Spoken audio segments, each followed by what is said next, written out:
name's Jackson Bond. I'm in English 2301, and today we're going to be going over the Civil War. So today we're starting our unit on the Civil War. There's a lot to know about it. It's probably my favorite historical event to talk about. It is the most catastrophic war ever fought on American soil. The most Americans died in this war than any other war. It was pretty bad, but the first thing you need to know, it was the Union and then the Confederacy. So they were having some disagreements about some things, and so the Union or the Confederacy was like, well, we'll just secede. So they seceded from the Union. So it was split into two, and it just wasn't a good thing. The reason they were fighting was over slavery. The Confederacy felt like it was their property. It was their money that they've spent, so they felt that they should be able to use it however they want. And the Union was telling them, like, hey, this slavery thing, this ain't right. You shouldn't be doing this. And so the states felt like their rights were, the southern states felt like their rights were getting stripped of them. And so they just left. They decided they wanted to be their own country and try and do it on their own, and the Union wouldn't let them. So the Union they were supposed to win. They weren't the underdogs in this. Known as the Northern States, they had double the population. They had way more people. It's closer to 3 times the population, what they had. They had double the railroads, so they had ways to get supplies to the battlefield. They had ways to get supplies all over the country just to supply their army and supply the more people that they had.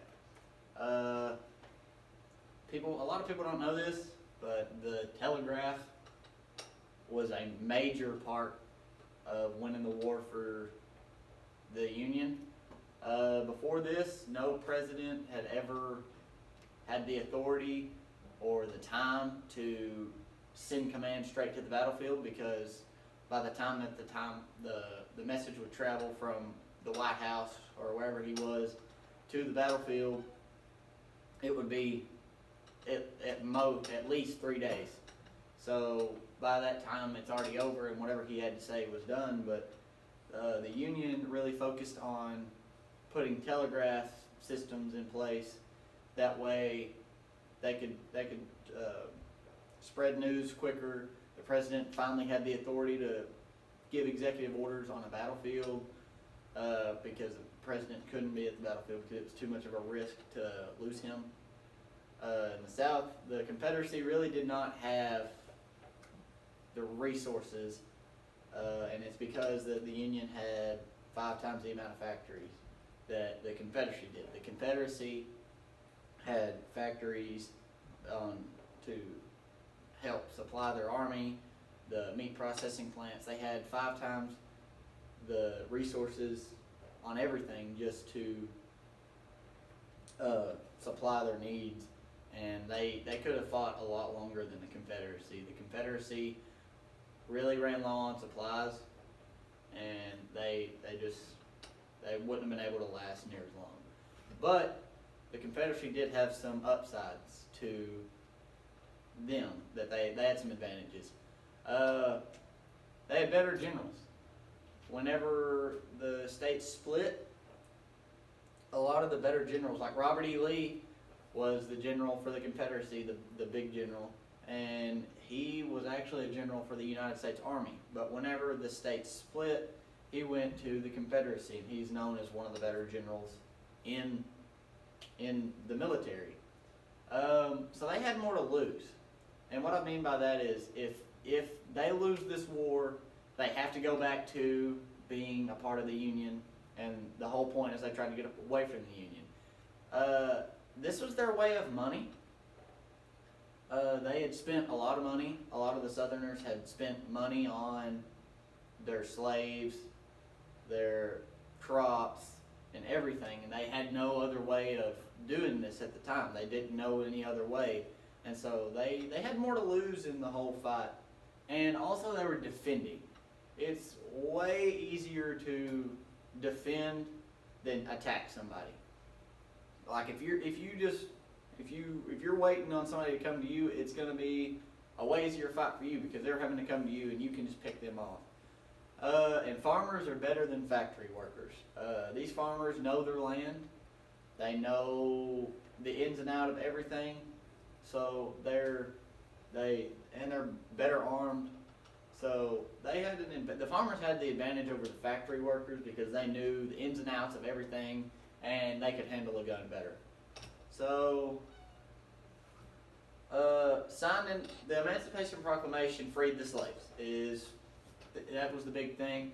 It was signed September 22nd, 1862, but it didn't go into effect until January 1st of 1863, and this made a lot of people mad, especially the Confederates, because they didn't think the government should have the power to free the slaves in this whole ordeal.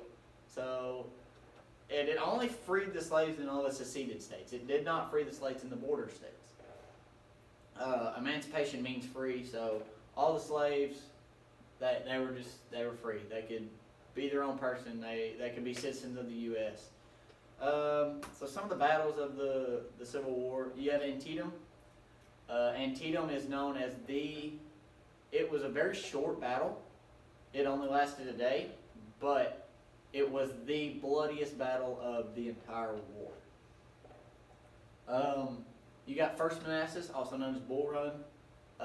Bull Run was kind of, I wouldn't say it was a turning point because Gettysburg was the turning point, but First Manassas, the Confederates won the battle, but it also lost them the war because they used a lot of resources in this battle.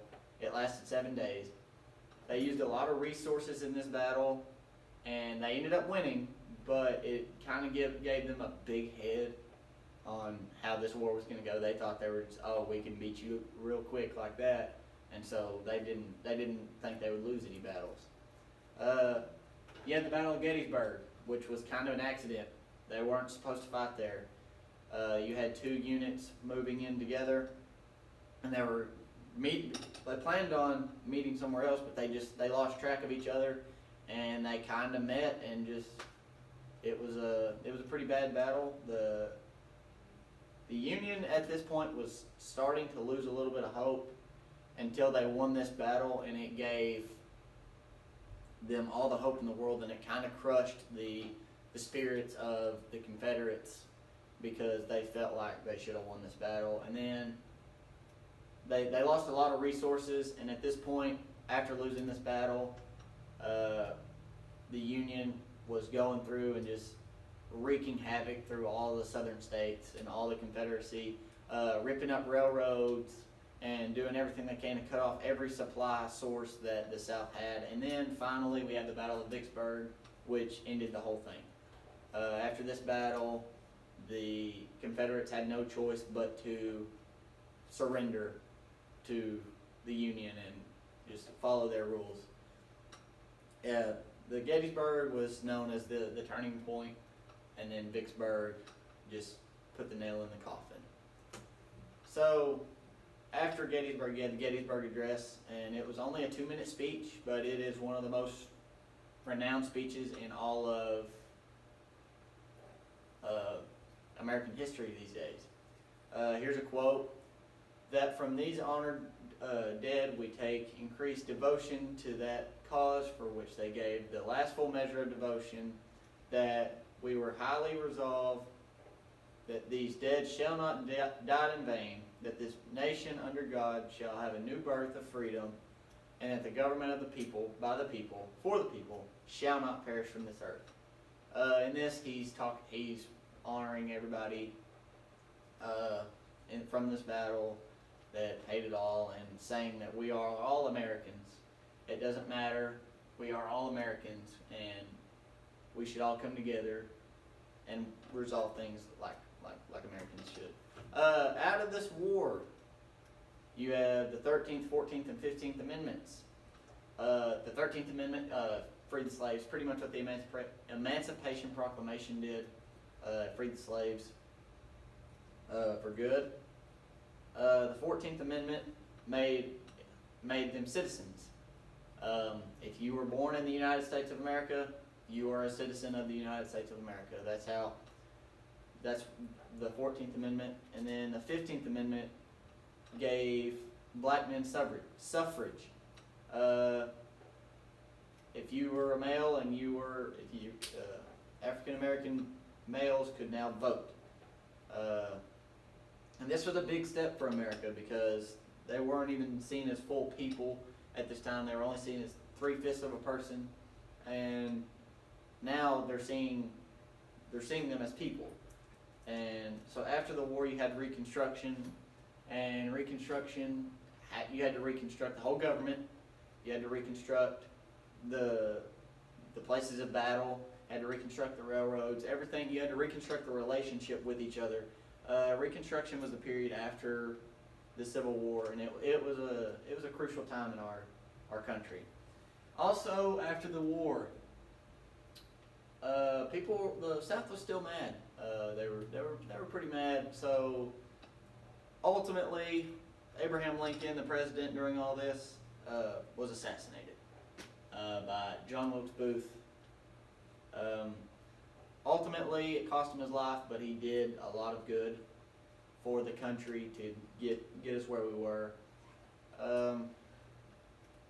So, I mean, the American Civil War was a crucial time in our history, but I mean, it's not some time to be proud of, but it's a part of our history, and we need to know more about it. Thank you.